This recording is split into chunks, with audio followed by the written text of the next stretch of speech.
197 rupeesக்கு 2 GB per day net தர்றாங்க BSNL. ஆனா tower கிடைக்குமான்னு கேட்டீங்கன்னா சுத்தமா இல்ல. எனக்கு எப்படி இது தெரியும்னு கேட்டீங்கன்னா நான் இந்த ஒரு சீக்ரெட் ட்ரிக்கை வச்சுதான் கண்டுபிடிச்சேன். நான் ஃபர்ஸ்ட் BSNL தான் யூஸ் பண்ணிட்டு இருந்தேன். அப்பவும் சுத்தமா கிடைக்கல. அப்ப 3G இருந்துச்சு. இப்ப பாத்தீங்கன்னா 5G வரைக்கும் வந்துருச்சான். என்ன G வந்தாலும் டவர் வைக்கணும் G அங்கங்க. சும்மா 5G 6Gன்னு வச்சா டவர் வச்சாதான் வரும். ஒரே டவர்ல வச்சுட்டு 5G கிடைக்கும் 7G கிடைக்கும் எப்படி கிடைக்கும்? கண்டிப்பா கிடைக்காது. இந்த ட்ரிக் என்னன்னு கேட்டீங்கன்னா நம்மள ஃபாலோ பண்ணிருக்கணும். யூடியூப் போயிட்டு #805 சப்ஸ்கிரைப் பண்ணி வச்சிருந்தா மட்டுமே இந்த லிங்க் உங்களுக்கு வரும். அப்படி இல்லைன்னா சத்தியமா வராது.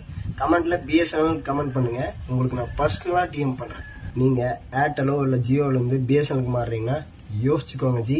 கால் பேசுறதுனா ஓகே, பட் நெட் யூஸ் பண்றதுன்னா ரொம்ப யோசிச்சு மாறிக்கோங்க. இந்த ஆப் தெரிஞ்சா உங்களோட ஏரியாவில் டவர் கிடைக்குதா இல்லையான்னு கண்டுபிடிச்சிக்கலாம். இந்த வீடியோ யூஸ்ஃபுல்லா இருந்தா உங்களோட ஃப்ரெண்ட்ஸ்க்கு ஷேர் பண்ணி விட்ருங்க.